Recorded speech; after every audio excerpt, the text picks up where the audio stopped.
Hello and welcome. It's 10 a.m. on Friday, the 22nd of August. You're tuned into our mid-morning newscast here on ARIRANG TV. I'm Mark Broom. It's great to have you with us. Let's take a look at what's making the headlines today.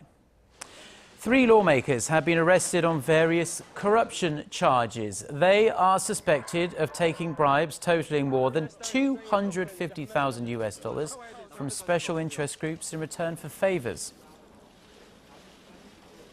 High-level officials from South Korea and the US meet to coordinate their sanctions policy against North Korea, Russia and Iran.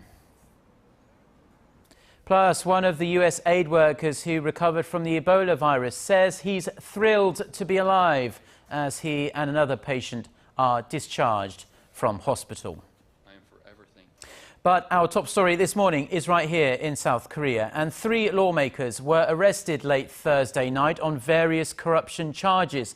The arrest came shortly before the National Assembly was called into session, which could have potentially blocked their arrests. Those in detention are ruling Saenuri Party representatives Cho Hyun-ryong and Park Sang-eun and Representative Kim Jae-yun of the main opposition New Politics Alliance for Democracy. The lawmakers are suspected of taking bribes totaling more than 260 million won. That's more than $250,000. This in return for legislation or contracts from special interest groups. It's the first time in about a year that a sitting lawmaker has been arrested. Last September, lawmaker Lee Seok-ki, who can see there, of the leftist United Progressive Party, was arrested on charges of treason. Now, President Park Geun-hye has emphasized the need for the allies, namely South Korea and the United States, to prepare for any type of security threat or natural disaster. This during her visit on Thursday to the ongoing Seoul-Washington annual joint military exercise. Some 80,000 South Korean and US troops are taking part in this year's Ulchi Freedom Guardian drills. The South says they are strictly defensive in nature, while North Korea considers it a war game. President Park also visited the Capital Defense Command in a first, in fact, for a South Korean president in 23 years. A high-ranking US Treasury official is seeking Korea's cooperation over US-led efforts to impose tough sanctions on Russia for its interference in Ukraine. The official, who asked not to be named, told reporters in Seoul on Thursday that he believes Korean firms and banks got the message that they would not backfill any opportunities on the sanctions imposed on Russia by the US and the European Union. The official called for unified efforts against Russia. Meanwhile, the US Treasury's point man on sanctions, David Cohen, who is currently in Seoul for talks on North Korea sanctions, said he had very good meetings with local senior diplomats. He added they also talked about joint sanctions on Iran for its nuclear weapons development. Now, it's not just the South Korean government that's preparing, hopefully, for a peaceful unification with North Korea. The Federation of Korean Industries, based here in South Korea, has set up its own Unification Economic Committee comprised of leading CEOs and other experts. The group will offer ideas and advice regarding policies on reunification and establish a master plan for North Korea's economic development. Now, the head of the committee said it is time now for industries to drive Pyongyang's industrialization effectively. And this marks the first time in 9 years that the Federation is involving itself in unification-related work. Now, in some trade news, and it has been 22 years since the opening of diplomatic ties with China. And since then, China has become Korea's biggest trading partner by a long way, and Korea stands as China's 4th largest. But a recent drop in Korea's exports to China is flashing a kind of red light in the bilateral trade relationship between the two countries. Our Hwang Ji-ae tells us more about the challenges and the future direction of this extremely important economic partnership. In a little over 2 decades, Korea and China saw their trade volume increase 35-fold to over $220 billion. Now, China is Korea's biggest trading partner in terms of imports and exports, exceeding the United States and Japan, and taking up more than a quarter of Korea's total exports. Korea is also China's fourth largest trading partner. But a recent slump in Korea's shipments to China that plunged 7% in July, marking the third straight month of decline, point to some challenges ahead. The drop is coming from the slide in Chinese outbound shipments as Korean firms largely export intermediary goods to China. But aside from this kind of temporary reason, Chinese firms are now improving their own supply capacity as well. Adding that old business strategies will no longer sustain shipments to China, experts say the focus should now be on producing high-quality finished goods. The Korean government is also joining efforts to sustain trade flows that make up half of the nation's output. Earlier this week, President Park Geun-hye asked Jack Ma, the executive chairman of Chinese e-commerce giant Alibaba, to help Korea's small and medium-sized enterprises expand into China's online market. Still, there are opportunities that could lead to a pickup in exports to China. Negotiations for the Korea-China Free Trade Agreement are in the final stages, and the deal is expected to take effect as early as next year. The trade pact could boost exports to China. Experts add the popularity of Korean television soap operas and films in China will make it easier for local exporters to overcome uncertainties in the world's second biggest economy. Hwang Ji-hye, ARIRANG News.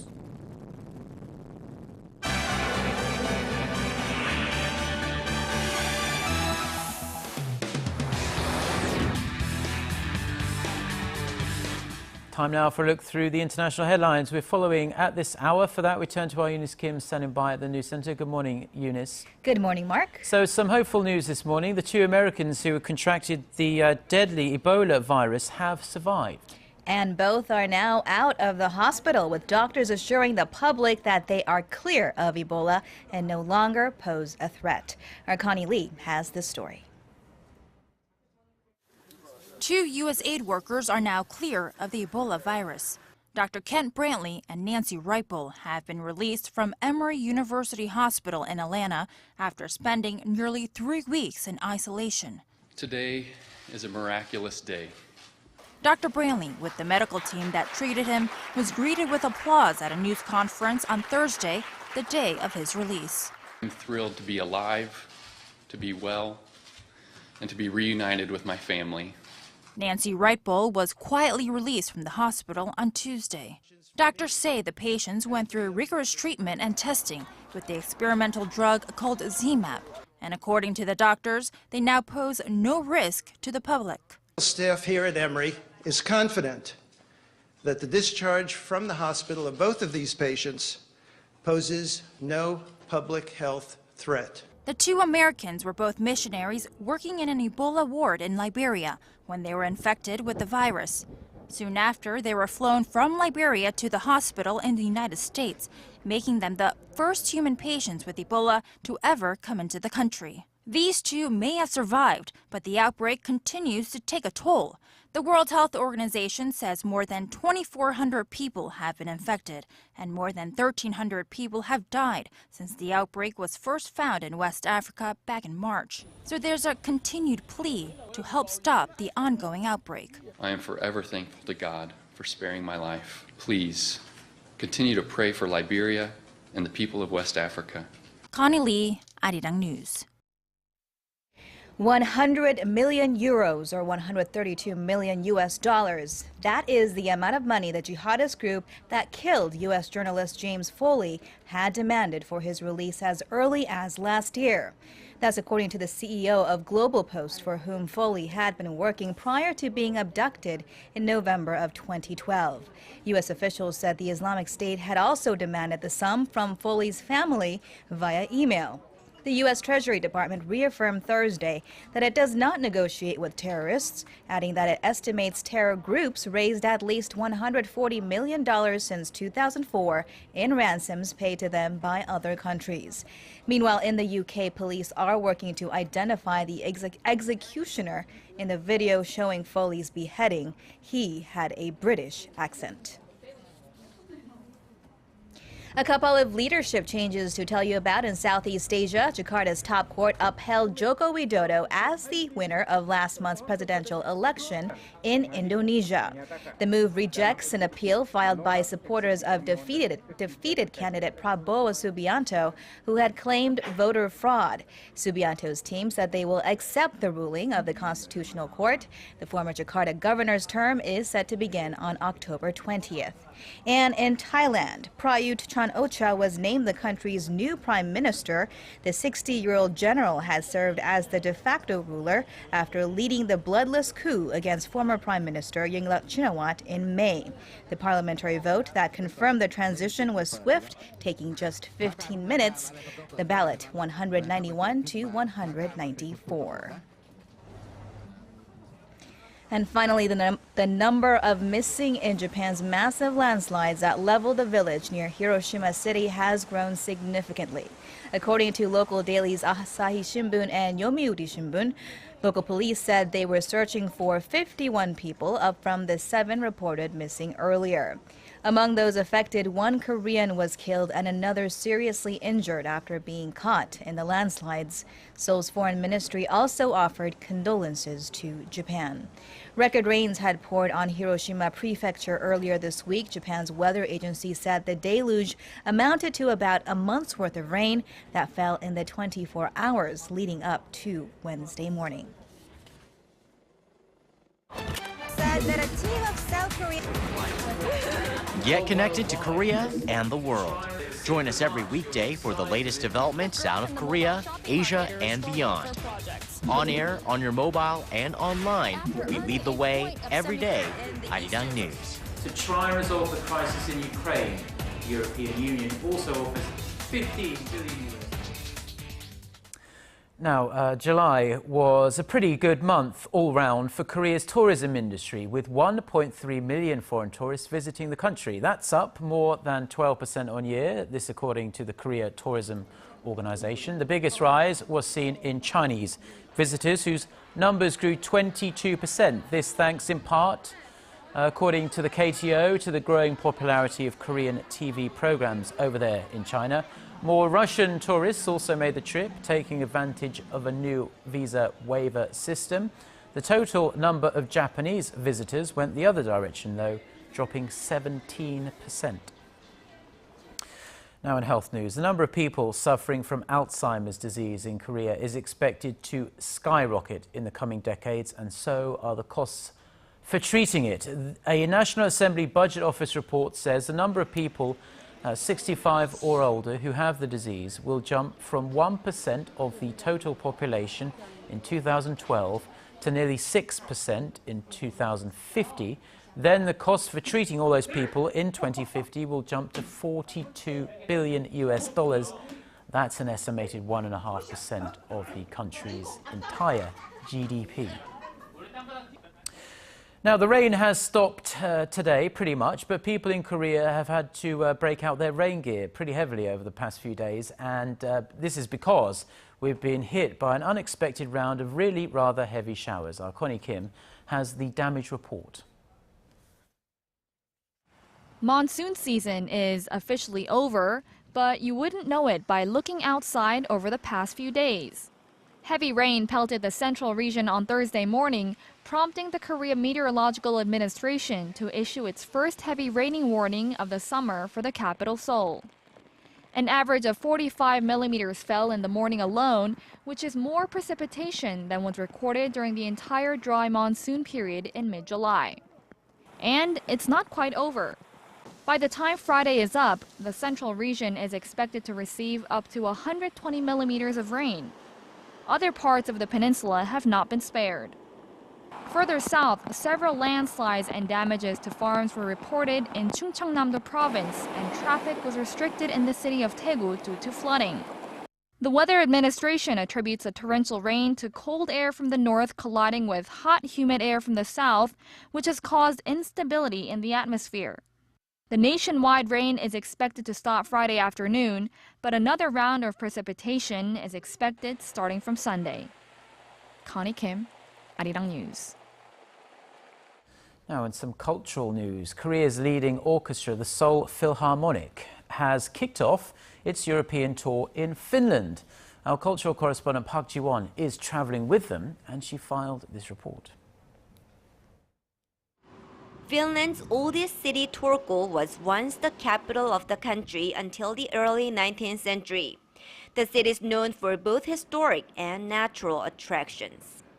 And every summer, the city boasts another important tourist attraction, the Turku Music Festival, the oldest classical music festival in the Northern European country. And it's here where Korea's leading orchestra, the Seoul Philharmonic, begins its European tour as one of dozens of international guest artists invited by the annual music event, now in its 55th year. Seoul Philharmonic is one of the best orchestras in Asia, and as you know, Maestro Chung will make his debut, long-awaited debut, in Finland. He is one of the greatest conductors of our time, so this was obviously something that we wanted to offer to our public. The orchestra opens the stage with Beethoven's Piano Concerto No. 3, followed by Debussy's La Mer and Ravel's La Valse, led by Maestro Jung Myung-hoon. As far as the repertoire is concerned, we try to give a good balance of works, classical, romantic, contemporary, so it shows the versatility of the orchestra. Audience members raved about the performance by one of Asia's top orchestras, which traveled a very long way to take the stage. First of all, I want to say it was beyond words. It was so good. It's awesome. I mean, it was once in a lifetime you get to experience something that's perfect. I would like to go after then when they're going to have next concert wherever they have it. They were so fantastic. The Seoul Philharmonic Orchestra will continue their tour with performances to be held in Austria, Italy, and Great Britain. Park Ji-won, ARIRANG News, Turku. Very good. Now, Korean period drama Roaring Currents is smashing record after record in the domestic box office charts. The film about Korea's most astonishing military victory over the Japanese by Admiral Lee Seok-ki has attracted more than 15 million cinema goers, and that's roughly a third of the country's entire population. Now, the overwhelming success of this movie is also driving sales of books and other products about Korea's most revered seamen. Shin Se-min reports. Over 15 million tickets sold and still counting. Sailing past the all-time earnings champion Avatar, which racked in $122 million in the Korean market in 2009, the homegrown film Roaring Currents is looking to set a milestone that's never been reached. Choi Min-sik, who played Admiral Lee Seok-ki in the period film, says he still can't fully digest all the attention. This is all surreal to me. I'm glad that the movie was able to open up ground that allows different generations to come together. Korea's most watched movie of all time hasn't just been a hit on the silver screens. The craze has permeated into other industries, leading to increased sales of books and even modules related to Admiral E. Miniatures of the battleship used during the battle have tripled the sales in this particular action figure store, and interest is growing. Watching the film has broadened my view, and these replica figures and even unknown books on Admiral Yi now catch my attention. Biography and non-fiction titles are also feeling the boom. More readers are looking for books on Korea's most famous admiral, and according to Kobo Bookstore, the number of books sold have surged six-fold compared to the same period last year. And as to why all this interest is being garnered, movie critic Chun Chan-il says the element and timing of the movie's release lent to its success. The fact that there isn't a firm role model like Admiral Yi in the nation is eventually coming to light through the popularity of this movie. It means that many people are wanting to rest and lean on such leadership that's shown by the character. Shin Se-min, ARIRANG News.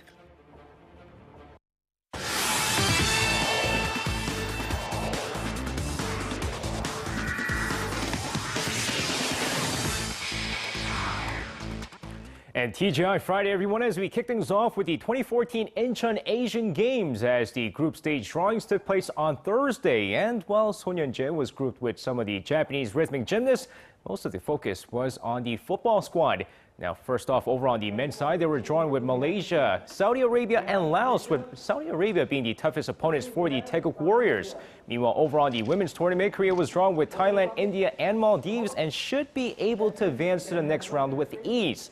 Now, the men's team hoped to win their first gold medal in 28 years, while the women's team aimed to win their very first. And now moving over to the 2014 Little League World Series, where South Korea has been quite impressive during the tournament, and now they're getting closer and closer to that championship game. Now facing off against their big rivals, Japan, they get an early 2-0 lead thanks to Choi Hae-chan's 2-run home run before Hwang Jae-young hits another home run in this tournament to help the South Korean team beat Japan 4-2. With the win, they'll face off against the winner of Japan and Mexico in the next round, followed by the championship game if they win that game as well. And now finishing things off with some Thursday night KBO action. We had two more games rain out last night as the Kia Tigers and the LG Twins got rained out, as well as the SK Wyverns and the Hanwha Eagles. But the Samsung Lions cruised past the Tucson Bears 5-1. Meanwhile, let's take a look at the NC Dinos take on the Nexon Heroes. And of course, going into the game here, Yoo Han-jun here with a sac fly to center field. Seok Chang scores, and it's 1-0 Nexon. Stays that well until the 6th inning. Kim Min-sung at bat, and there it goes to deep left. Gone, and the Nexon Heroes take the lead 2-0. But the bottom of the inning, Lee Jong-woo 2-run double to right, and we're tied 2-2 before Ji Seok-kun singles home Lee Jong-wook, and NC takes the lead 3-2. But the 7th inning, Moon Woo-rang flies out to left. That's a sac fly, and we're tied again 3-3. But check this out, bottom of the inning, Eric Thames, and there it goes. This one is gone, and that's the game winner as the NC Dinos win this one 5-3. And that's going to wrap it up for me. This has been SJ. Have a great rest of the day, and see you guys again for your sports needs.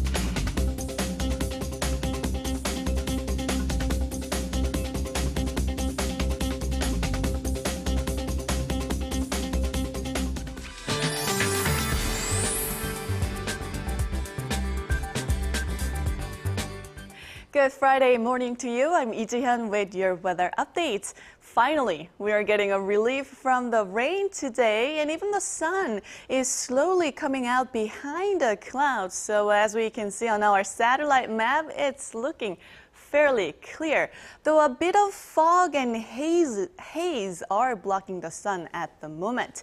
And with the sun, temperatures are expected to rise today. I mean, even at this hour, it feels hotter than yesterday. And the top temperatures will be about 3 to 4 degrees higher than yesterday under dry and mostly to partly sunny skies. So let's take a closer look at today's temperatures. The high in the capital will make it to 28, while Daegu will rise to 30, and Gwangju and Busan will climb to 29 this afternoon. Now let's see how other regions are looking. It looks like Jeju Island will get up to 27, Daejeon will top out at 29, and Dokdo and Mong Keungang will hike up to 23 and 19 respectively. And the weather outlook for this weekend here in Seoul is looking good. The skies will stay mostly to partly sunny, and temperatures will stay on the hot side. So if you have any plans for outdoor activities, weather won't bother you. So hope you get to take an advantage of nice weather conditions. Well, that's all for Korea, and here's the international weather for viewers around the world.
OK, well, that's all we have for now. Thank you for watching the programme. We'll be back with more news at noon Korea time. Till then, goodbye.